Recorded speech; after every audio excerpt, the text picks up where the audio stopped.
Good morning, students. Today we are again starting with the topic that is fertilization in case of human beings. तो student सबसे पहले हमें देखना है कि what kind of fertilization is present in case of human beings. So that is internal type of fertilization is present. That is internal type of fertilization is present in case of human beings because the young ones they are formed inside the body of the organism, or we can say the fusion of male and female occurs inside the body of the female organism, or we can say the female parent. That's why in case of human being the fertilization is of internal type. कि fertilization जो है वो internal type का होता है in case of human beings. Now what happens, very firstly the sperms are ejaculated. देखिए fertilization process की human beings में फर्टिलाइजेशन किस तरह से होता है, that process I am going to describe. तो very firstly the sperms are ejaculated here into the vagina of the female by the penis of the male. देखिए बच्चे, सबसे पहले वेजाइना के अंदर स्पर्म्स का रिलीज होता है by the penis of the male and that process is called as ejaculation. The process is called as ejaculation. तो सबसे पहले जो प्रोसेस होता है that is ejaculation in which the sperms are ejaculated here into the vagina of the female. कि सबसे पहले sperms यहाँ पर रिलीज होते हैं. Then but we can say कि दीज स्पर्म्स, ये स्पर्म्स कितने, at least 1 million of sperms are released in the single ejaculation. एक इजेकुलेशन में मिनिमम 1 मिलियन स्पर्म्स यहाँ पर रिलीज होते हैं into the female vagina. Now these sperms they starts to move in the upward direction. वो इस तरह से upward direction में movement start करते हैं. कैसे? By the beating action of their tail. इस तरह से tail से beat करते हुए with the help of their tail. कि sperms जो होते हैं वो इस तरह का structure होते हैं, तो उनकी जो tail होती है उसको उसके साथ वो इस तरह से movement करते हुए इस तरह से vagina से cervix, this region is called to be the cervix. यानी सर्विक्स से होते हुए वो फीमेल यूटेरस में पहुंचते हैं and from the uterus they reaches here into the fallopian tubes. इस तरह से वो यूटेरस के बाद कहाँ पहुंचते हैं, into the fallopian tubes. Now what we can say, the ovulation takes place. On the surface of ovary there are present lot of Graafian follicles. बहुत सारे Graafian follicles present होते हैं, जैसा कि मैंने आपको लास्ट लेक्चर में पढ़ाया था. तो देखिए, these Graafian follicles they gets mature. Only one Graafian follicle out of these hundreds or thousands of Graafian follicles are present on the surface of ovary. So out of those only single Graafian follicle gets mature and fall down here into the fallopian tube. वो fallopian tube के अंदर आकर के गिर जाता है. fallopian we can say एक Graafian follicle क्या होता है, तो ग्रेफियन फॉलिकल क्या होता है अपने आप में, एन एग सेल. जब कोई एग सेल के चारों तरफ बहुत सारी नरिशमेंट गिविंग सेल प्रेजेंट होगी that is called to be a Graafian follicle. वो जो सेल होगी वो अपने आप में क्या कहलाएगी, Graafian follicle. So now what we can say कि सबसे पहले स्पर्म्स यहाँ पर इजैकुलेट हुए, उसके बाद उन्होंने ऊपर की तरफ मूवमेंट स्टार्ट की और फ्लोपियन ट्यूब तक वो पहुंच गए. इन द मीनवाइल उसी टाइम पीरियड के बीच में क्या होता है, we can say the Graafian follicles they gets mature and they fall down here into the fallopian tube. fallopian tube में आकर के गिर जाते हैं and that process is called as the ovulation. that process is called as the ovulation. कि ovule is released, or we can say ovum gets released from the ovary. The process of release of ovum from the ovary is called as the ovulation. यानी अब क्या होगा उसके बाद, ovulation. अब ovulation के बाद यहाँ पर क्या आ गया हमारे पास, दिस इज द ओवम. ये हमारे पास है ओवम, और we can call as the egg cell या फीमेल सेक्स सेल. या इसी को हम क्या कह सकते हैं, फीमेल गैमीट या female sex cell, ovum, egg, किसी भी नेम से हम इसे प्रोनाउंस कर सकते हैं. Now these sperms and ovum, this ovum will travel further. ये ovum आगे travel करेगा and any one of the sperm, कोई भी एक जो sperm है, it will encounter with this egg cell. ये इस egg cell के साथ या we can say इस ovum के साथ क्या करेगा, fertilize करेगा. and turned itself into the zygote, और अपने आप में एक बड़ी सी सेल बन जाएगी which will be called as the zygote। जो सिंगल सेल जब भी मेल और फीमेल सेक्स सेल के फ्यूजन से यानी स्पर्म और ओवम के फ्यूजन से जो एक नया सेल बनता है उसे हम क्या कहते हैं, that is called to be the zygote। तो यहाँ पर क्या बन गया हमारे पास, zygote। Now all other sperms they will die automatically। ये जो सारे sperms हैं, rest of all the sperms they will die automatically। बाकी सारे sperms automatically क्या कर जाते हैं, die कर जाते हैं, यानी मर जाते हैं, deactivate हो जाते हैं। Is it clear? Now this zygote अब क्या बन गया, zygote यानी सिंगल सेल स्टेज है। फर्टिलाइजेशन तो हो गया, क्यों, क्योंकि फर्टिलाइजेशन क्या होता है, the fusion of male and female gamete. अब मेल गैमेट इधर से आया था, फीमेल गैमेट इधर से आ गया, दोनों आपस में फ्यूज हुए तो क्या हो गया हमारे पास, fertilisation. And fertilisation leads to the formation of the zygote। उसकी वजह से क्या बन गया हमारे पास, zygote। Now this zygote will stay here 2 to 4 days। 2 से 4 दिन के लिए वो यहीं पर रहेगा, इन्हीं फ्लोपियन ट्यूब्स के अंदर ही रहेगा। It will stay here for next 2 to 4 days and will multiply its number of cells। अपने number of cells को क्या करेगा, multiply करना स्टार्ट करेगा and it will become multicellular in the stage। यानी अब इसकी जो स्टेज है वो यूनिसेलुलर से मल्टीसेलुलर स्टेज में आ जाएगा, और मल्टीसेलुलर स्टेज में हम इसे बोलते हैं embryo. It is called to be the embryo. 3 से 4 दिन के बाद इसकी जो स्टेज आएगी वो क्या कहलाती है, that is called to be an embryo. अब ये जाइगोट बनने की स्टेज, जाइगोट से एम्ब्रियो बनने की जो स्टेज है, ये जनरली फीमेल्स को ऑटोमेटिकली रियलाइज हो जाती है। बॉडी में थकान रहती है, बॉडी का टेम्परेचर राइज करना स्टार्ट करता है, तो व्हाट वी कैन से कुछ ऐसे सिम्टम्स, बॉडी पे रेडिश रैशेस होने स्टार्ट हो जाते हैं। तो इस तरह के कुछ सिम्टम्स होते हैं जिससे पता चल जाता है कि there may occur the pregnancy, की प्रेगनेंसी के ये सारे सिम्टम्स हैं। Now after that what we can say, देखिए now this embryo it will shift itself. अब ये जो एम्ब्रियो है ये अपने आप को शिफ्ट करेगा into the uterus of the female. किसमें, into the uterus of the female. This is called to be the uterus. अब ये एम्ब्रियो 3 से 4 दिन के बाद अपने आप को यहाँ यूटेरस के अंदर शिफ्ट करेगा। तो suppose now what we can imagine कि suppose this is the embryo, कि ये एम्ब्रियो अब यहाँ यूटेरस के अंदर शिफ्ट हो गया है। Now some finger-like outgrowths will arise from the body of this embryo। अब इस एम्ब्रियो की बॉडी से कुछ finger-like outgrowths arise होना स्टार्ट हो जाएंगी, and these finger-like outgrowths are called as the villi। इन्हीं को हम कहते हैं villi। And these villi they will help to attach this embryo with the walls of the uterus। ये जो villi हैं ये हेल्प करेंगी इस एम्ब्रियो को यूटेरस की इनर लाइनिंग के साथ अटैच करने के लिए। इन दिस वे, जैसे हम किसी चीज को रख के कील गाड़ देते हैं तो वो वहां पर फिक्स हो जाती है। So in this way these villi, these outgrowths which arise on the surface of the embryo, this is called to be the embryo. ये हमारे पास एम्ब्रियो है, तो एम्ब्रियो की बॉडी के ऊपर ये जो फिंगर लाइक आउटग्रोथ्स अराइज होंगी, these outgrowths are called as villi. और ये जो विलाई है, ये विलाई एमर्ज होने का प्रोसेस, और एम्ब्रियो जब अपने आप को फिक्स करेगा in the uterus of the female, that process is called as the plantation. That process is called as implantation. PATION। The process of fixing of embryo with the internal walls of uterus with the help of villi is called as the implantation। ये जो process होता है it is called to be the implantation। Now after some time a tube-like structure will emerge from the body of the embryo and will attach with the walls of the uterus।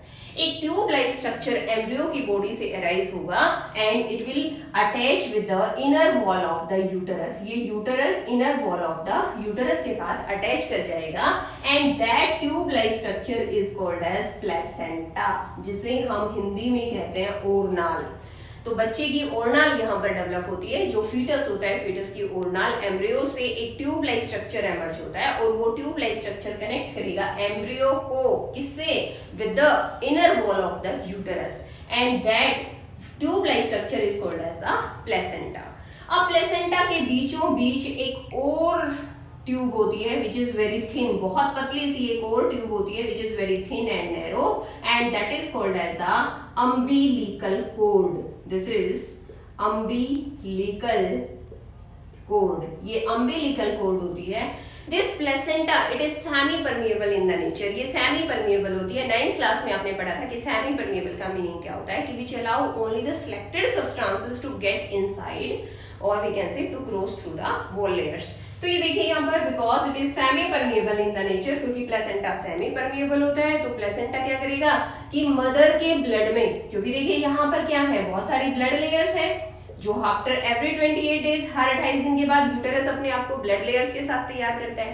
तो वो blood layers के अंदर क्या है, बहुत सारा nutrition है, बहुत सारी ऑक्सीजन है, different types of vitamin, proteins, minerals are present there. तो यहाँ से अब इस ब्लड से वो जो सारी चीजें हैं वो यहाँ इसके अंदर जानी स्टार्ट हो जाएंगी by the process of diffusion. Process कौन सा फॉलो होगा, the process will be diffusion, because according to diffusion anything flows from high concentration to the low concentration. तो मदर के ब्लड में कंसंट्रेशन किसकी, मिनरल्स वगैरह की बहुत ज्यादा है, विटामिन की, प्रोटीन्स की, ऑक्सीजन की बहुत ज्यादा है, और इनसाइड द फीटस, जो फीटस है उसके ब्लड में कंसंट्रेशन बहुत कम है, तो सारी चीजें अंदर चली जाएंगी। Is it clear? All things they will diffuse inside the blood of the foetus, वो फीटस के ब्लड के अंदर डिफ्यूज इन हो जाएंगी। Is it clear to you? And now all those things they will be utilized here in the body of the embryo. उन सब का utilisation होगा एम्ब्रियो की बॉडी के अंदर, और अब क्या प्रोड्यूस होंगे, जब वो खाना पीना ले रहा है पूरा, तो क्या प्रोड्यूस होंगे, ऐसा नहीं है कि सीधी चपाती अंदर चली जाएगी, no, it will we can say diffuse in the form of proteins, vitamins, carbohydrates, उस फॉर्म में ये सारी चीजें इनकी बॉडी के अंदर डिफ्यूज इन होंगी फ्रॉम द ब्लड। और मदर का ब्लड और फीटस का ब्लड कभी आपस में एक दूसरे के साथ मिक्स नहीं होते। Why? Because this placenta membrane is semi permeable in the nature, ये सेमी परमिएबल होती है, and it never allows the blood cells to come inside और गो आउटसाइड। यानी ना तो ये फीटस की ब्लड सेल्स को बाहर आने देती है और ना ही मदर की ब्लड सेल्स को अंदर जाने देती है। Only the diffusion of the important substances takes place. सिर्फ जो इम्पोर्टेंट सब्सटेंसेस है जो उसे चाहिए, जैसे कि oxygen, after that different types of proteins, vitamins, minerals, जो उसे चाहिए अपनी प्रॉपर ग्रोथ के लिए, वो सब चीजें क्या हो जाएंगी, डिफ्यूज इन हो जाएंगी। And now all these things they will be utilized here by the embryo or by the fetus. वो fetus किसके द्वारा यूटिलाइज की जाएंगी, तो इसकी बॉडी में बहुत सारे वेस्ट सब्सटेंसेस अब प्रोड्यूस होंगे, क्योंकि ऑक्सीजन ले रहा है तो भाई कार्बन डाइऑक्साइड प्रोड्यूस होगी। तो इन द सिमिलर मैनर जो भी एक्सक्रीटरी प्रोडक्ट्स हैं, जो भी वेस्ट प्रोडक्ट्स हैं, वो सिमिलर फिर से डिफ्यूजन प्रोसेस से एक्सक्रीट आउट हो जाएंगे, फिर से बाहर आ जाएंगे। They will also excrete out into the blood of the mother, वो फिर से एक्सक्रीट आउट हो जाएंगे bye the process of diffusion. फिर से डिफ्यूजन, क्योंकि अंदर वेस्ट प्रोडक्ट्स ज्यादा है, बाहर वेस्ट प्रोडक्ट्स कम है, तो डिफ्यूजन के थ्रू क्या होगा, कोई भी चीज हाई कंसंट्रेशन से लो कंसंट्रेशन की तरफ फ्लो करेगी। तो ये जो सब्सटेंसेस हैं वो डिफ्यूज आउट हो जाएंगे, यानी बाहर आ जाएंगे थ्रू द प्लेसेंटा। तो यहाँ पर एक क्वेश्चन आता है कि what is placenta and what are its function. तो प्लेसेंटा वो ट्यूब-लाइक स्ट्रक्चर है जो एम्ब्रियो को कनेक्ट करती है with the inner wall of the uterus for the, अब इसके फंक्शन क्या क्या है, it help in respiration, it help in nutrition, it as well as it also help in excretion of the embryo, embryo को excrete out करने में भी यही हेल्प करती है। Is it clear? तो ये सारे इसके फंक्शंस हैं। अब देखिए ये प्रोसेस चलेगा टोटल 280 डेज तक, 280 दिन तक कंटिन्यू यही प्रोसेस चलेगा, and that is a period of 9 month approximate 9 month का ये पीरियड होता है, that is 280 days, and that is called as the gestation period.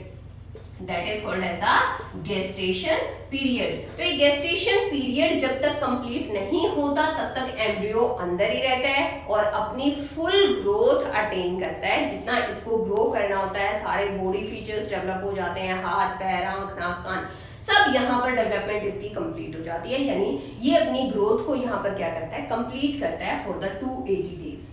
अब जैसे ही इसकी ग्रोथ कंप्लीट होती है, ये टाइम पीरियड 280 डेज का कंप्लीट होता है।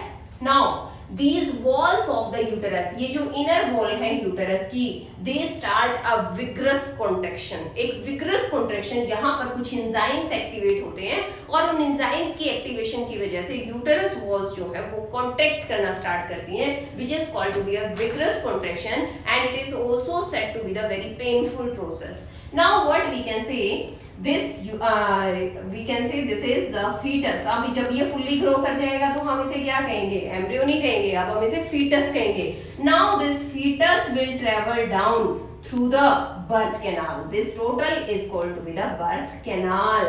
अब birth canal से होते हुए this fetus will come out of the body. birth canal से होते हुए यानी cervix vagina से होते हुए ये जो fetus है ये body से बाहर आ जाएगा, but still it is attached to the placenta. अभी भी ये placenta से attach रहेगा. Is it clear? Now the doctors we can say they remove it with the help of a cesarean blade or scissor anything, and after that they tie it with the thread. और इस placenta के इस and को वो एक thread के साथ बांध करके वापस छोड़ देते हैं और फीटस क्या आ गया, बाहर आ गया, and it is called to be the baby. अब इसी को हमने क्या कहा, बेबी या we can say young one. And the process of its birth, इसके बर्थ होने का जो प्रोसेस है that is called to be the parturition. It is also called to be the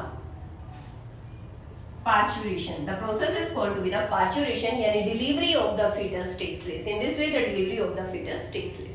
अब देखिए डिलीवरी तो हो गई, but after 15 days of the delivery यानी पार्चुरेशन क्या है, delivery of the baby. Delivery of the baby यानी बेबी तो डिलीवर हो गया. Just after 15 minutes some enzymes they activate here with the placenta. Placenta के उस एंड पर जो कि यूटेरस के साथ कनेक्टेड है वहां पर कुछ एंजाइम्स एक्टिवेट होंगे and they will deattach this placenta. They will deattach this placenta. अब ये प्लेसेंटा देखिए फीटस तो पहले ही बाहर आ गया था तो foetus is already out. Now only this placenta is left. अब प्लेसेंटा यहाँ पर कुछ एंजाइम्स एक्टिवेट हुए और उन्होंने यहाँ से इसको डीअटैच कर दिया and placenta also comes out of the body with the from the same path. उसी पाथ को फॉलो करते हुए प्लेसेंटा भी बॉडी से बाहर आ जाता है and that is called to be an after birth. ये जो प्रोसेस होता है कि birth of the placenta after the birth of the baby is called to be the after birth. ये भी एक टर्म है जो एग्जाम में पूछी जाती है कि आफ्टर बर्थ क्या होता है. So this is the birth of the placenta after the birth of the baby, after the birth of the foetus is called to be the after birth. उसी को हम आफ्टर बर्थ बोलते हैं. तो ये सारे थे फर्टिलाइजेशन इवेंट्स. देखिए बच्चे क्वेश्चन किसी भी तरह से आ सकता है. आपसे पूछा जा सकता है इजैकुलेशन क्या होता है, किस टाइप का फर्टिलाइजेशन होता है, ओव्यूलेशन क्या होता है, इम्प्लांटेशन क्या होता है, गेस्टेशन पीरियड क्या होता है, पार्चुरेशन क्या होता है, आफ्टर बर्थ क्या होता है. इसीलिए मैंने सारी टर्म्स को यहाँ पर कंबाइन करके लिखा हुआ है and you all have to. देखिए पूरा प्रोसेस तो आपको 5 मार्क्स के लिए लर्न करना ही है, बट इसको अगर वो डिवीजन तोड़ करके देंगे, गेस्टेशन पीरियड कितने दिन का होता है, 280 डेज का होता है. गेस्ट प्लेसेंटा क्या होता है, प्लेसेंटा की क्या फंक्शन है, इम्प्लांटेशन क्या होता है और कहाँ होता है, क्या होता है कि जब एम्ब्रियो अपने आप को फिक्स करेगा with the walls of uterus तो उसे हम क्या कहेंगे, that is called to be the implantation. और इम्प्लांटेशन कहाँ होता है, that is in the uterus of the female. इसी तरह से फ्लोपियन फर्टिलाइजेशन कहाँ होता है, फ्लोपियन ट्यूब्स के अंदर होता है. फ्लोपियन ट्यूब्स का दूसरा नाम बताइए, ओविडक्ट होता है. तो बहुत सारे इंटरनल क्वेश्चंस यहाँ पर बनते हैं जो एमसीक्यू बनकर आपके एग्जाम में आ सकते हैं. So you have to concentrate here very we can say seriously. So I think that's all for this topic. Thank you and have a nice day.